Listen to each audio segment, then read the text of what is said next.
In today's video, Jacob Lawday and Evan Andrews weren't just stealing cars, they were launching a 22-day blitz of suburban guerrilla warfare across South Wales. As the duo tore into the night, they ignited a high-stakes hunt that pitted their frantic appetite for horsepower against a police force rapidly losing its patience after making a mistake with their catch and release scheme. This is Curios&Spiritual. No deep dives. Their criminal career was shorter than a marriage to Katie Price. We take a look at the case, the police investigation, and the trial.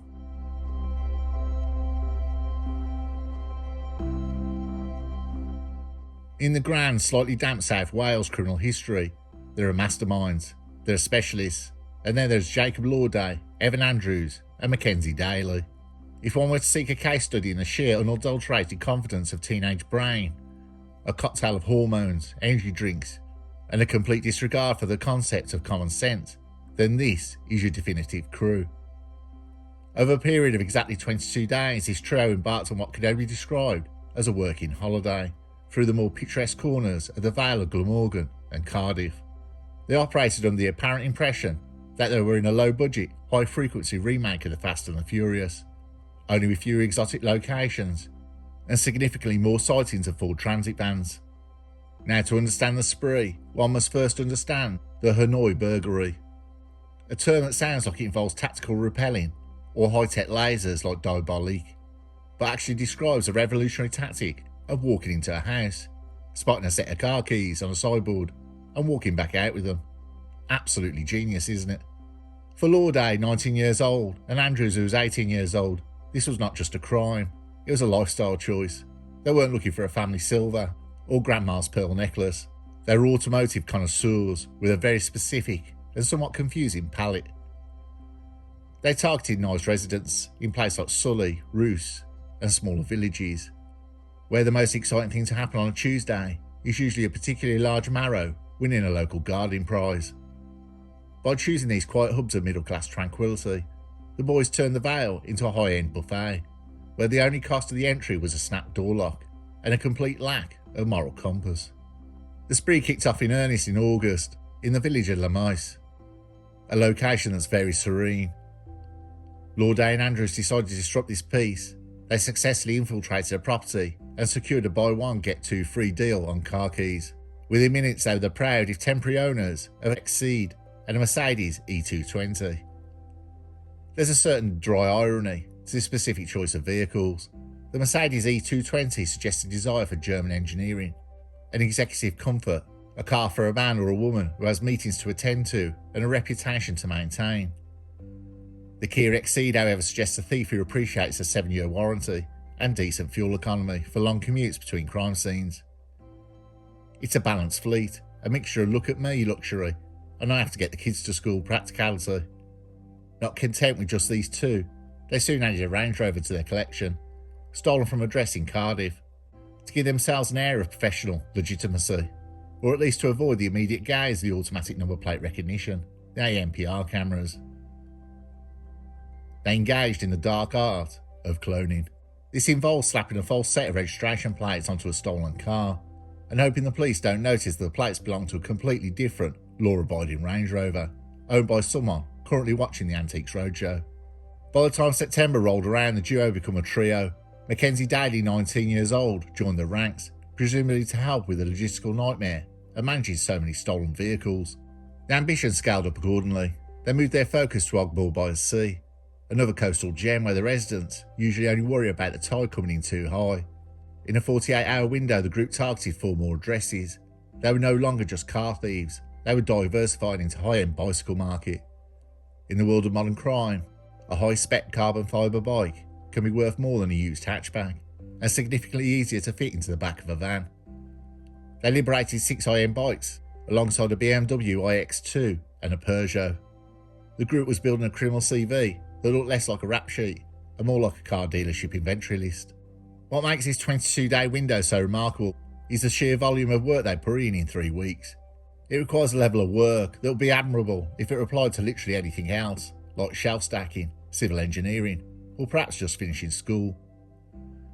In their minds, they were the kings of the Vale, ghosts in the machine, slipping through the shadows of Penarth and Cardiff.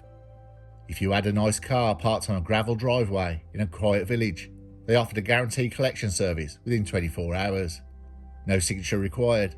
The thefts then moved on to Audis, BMWS and high-end electric cars. Nearly all these cars were sold and broken for parts and shipped abroad. The homeowners meanwhile were left with the Hanoi-sized holes in their peace of mind. Victim impact statements would later describe the shock, distress and unsettlement of having their homes invaded. But in August and September, the trio wasn't thinking about sleepless nights or the terror of a family waking up to find their front door open. They were thinking about the next set of keys, the next clone plate, and the next high-end thrill.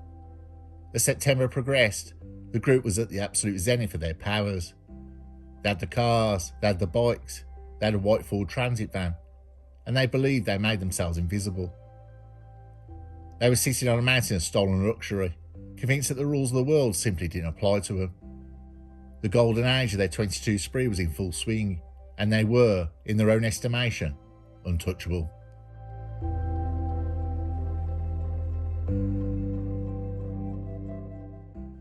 If the first chapter of this saga was defined by the trio's boundless enthusiasm for other people's property, the second chapter is how modern policing has evolved from searching for clues with a magnifying glass to simply waiting for stolen goods to send a polite email revealing their current coordinates. For the South Wales Police, the investigation into Jacob Lawday, Evan Andrews and Mackenzie Daly didn't require a gritty montage of detectives staring at a string of a corkboard. Instead, it required a functional internet connection and the patience to deal with three suspects who seemed determined to make the police's job as easy as humanly possible. The primary investigator in this case wasn't a grizzled veteran with a vendetta. It was the internal circuitry of a Mercedes E220 and a Kia Exceed. In the good old days, a stolen car stayed stolen until it was either found burnt out in a quarry or stopped for a broken tail light 3 counties away. In 2024, stealing a premium car is less like disappearing into the night, more like kidnapping Tickle Me Elmo, who does not stop talking. Almost as soon as Lawday and Andrews finished the hard work of the village burglaries, the cars began their electronic snitching. The owners, likely still in their dressing gowns, wondering where they'd put their keys, simply opened their smartphone apps. They didn't see a mystery. They saw 2 little blue icons drifting casually towards Penarth and then vanishing. When the police arrived at the location, they didn't find the cars tucked away in a high-security bunker. They found them parked up while the suspects apparently feeling that 3 stolen vehicles in a day was a reasonable starter pack. They were busy driving a Range Rover in what police described as a suspicious manner. In this case, a suspicious manner usually means driving like you're being chased by a swarm of bees, while simultaneously trying to ignore the concept of lanes. The officer's interest was not just the erratic driving, but by the Range Rover's registration plates. The trio were engaged in cloning, the process of putting legitimate plates from similar vehicles onto stolen ones. It's a classic move, but it relies on the hope that the police won't bother to check if that specific Range Rover is supposed to be in Cardiff, or say tucked away in a garage in a completely different part of the country. A quick check would reveal the truth. The car was a ghost, a stolen vehicle from Cardiff wearing plates that didn't fit. And when the police signalled for a chat, Lawday and Andrews decided to test their physical fitness. What followed was a foot chase that was undoubtedly more athletic than anything they achieved in school, but ultimately futile. The police generally had better footwear and a significantly higher motivation to win. They caught them. At this point, any rational human being would have realised the game was up. You've been caught in a stolen car, surrounded by other stolen cars. After a foot race, you lost. But this is where the investigation takes a turn for the surreal. Lawday and Andrews were arrested, processed, and then, to the likely bewilderment of the investigating officers, released on bail while the complex evidence was finalised. Usually bail is a time for a suspect to reconsider their life choices, perhaps looking to a career in the trades, or at very least stay indoors and watch daytime TV. Instead, the duo treated their bail period like a mandatory overtime shift.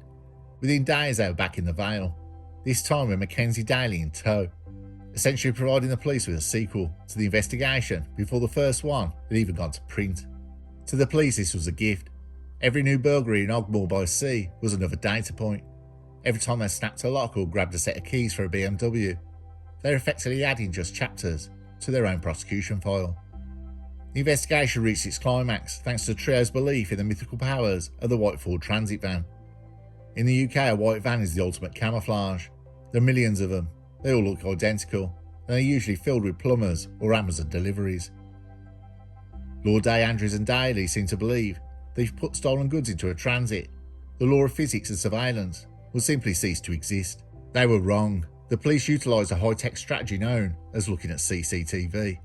They saw the stolen BMW, which once again was shouting its location to the satellites, being shadowed by a Ford Transit. When the van was spotted in Penarth, the police moved in. Inside they didn't find plumbing supplies or a late delivery for number 42. They found a burglary starter kit, 4 high-end bicycles and the keys to a BMW. It was the investigative equivalent of catching a fisherman with a fish still wiggling in his hand while he's standing next to a no fishing sign. The detectives pieced together the evidence. It's a polite way of saying the police spent a few weeks connecting the dots the boys had drawn. They mapped the GPS pings from the Kia, the Mercedes, the BMWs and Audis. They cross-referenced the CCTV footage of the invisibility van. They looked at the clone plates and traced them back to the original thefts. By the time the investigation was handed over to the Crown Prosecution Service, it was a case that was like an encyclopedia of what to do wrong. The police had successfully linked 22 days of chaos into a single, cohesive narrative of teenage kicks. They had multiple burglaries, multiple car thefts, and 3 suspects who managed to get caught, get released, and get caught again. All while the police were still filing the paperwork for the first time. The investigation was over. The trio moved from experimental phase of their criminal careers into the consequences phase, and the South Wales Police was more than happy to provide the transport to the next stage, the courtroom.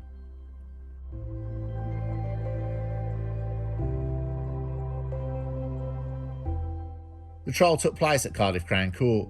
This is where the fast and the furious lifestyles meet the slow and the tedious reality of the British legal system. For Jacob Lawday, Evan Andrews and Mackenzie Daly, gone were the clone plates and the wind in their hair. In their place was uncomfortable suits, anxious parents in the public gallery, and a judge who looked like he'd seen everything and was precisely 0% impressed by any of it. The trio sat there presumably trying to look like misunderstood youths, while the court heard the highlights of their August and September internship. The prosecution's case was less of a legal challenge and more like an exercise in reading aloud. When the evidence includes you were caught in a van with stolen goods while on bail for stealing other stolen goods. The judge tasked with the untangling of this 22-day knot of stupidity. The court heard about the shock and distress of the victims, the people who woke up to find their front doors ajar and their driveway suspiciously empty, while the boys were treating the Vale like GTA map with better graphics. Real families were dealing with a Hanoi-sized hole in their sense of security. The judge noticed the persistent and planned nature of the burglaries. This wasn't a one-off moment of madness. This was a business model, a terrible failing business model, but a business model nonetheless. The most damning part of the proceedings wasn't the initial thefts, but the bail bonus round. The fact that Lawday and Andrews were arrested and let out, and immediately went back to the same villages to steal even more cars. It's the kind of detail that makes a judge reach for the maximum side of the sentencing manual. It suggests a level of contempt for the law that can't be fixed with a stern talking to or a Saturday morning spent picking up litter. Then came the sentencing. Evan Andrews, 18 years old, was sentenced to 32 months in a young offender institution. Mackenzie Daly, 19 years old, was handed 32 months in a young offender institution. Jacob Lawday, 19 years old, received 2 years in prison. The South Wales Police press release that followed the sentencing was understandably triumphant. They spoke of detectives piecing together evidence and protecting the community, but between the lines you could almost hear the weary sigh of officers who had to chase these boys.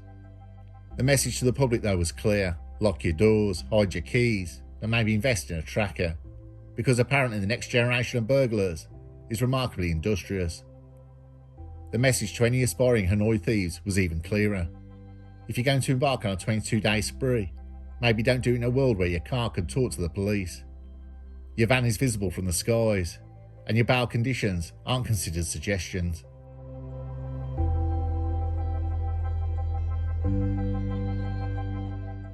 As the three were led to the cells, the 22-day career of Lawday, Andrews and Daly officially came to an end. They didn't leave behind a legacy of great heist or a legendary getaway. They wanted the fast life, and it ended with the hey-ho, it's off to prison we go. They were the last to know in the modern world you don't steal a BMW, you simply agree to host its live stream journey, directly to your own arrest. Andrews, Lawday and Daly didn't just lose their freedom. They were outsmarted by a dashboard.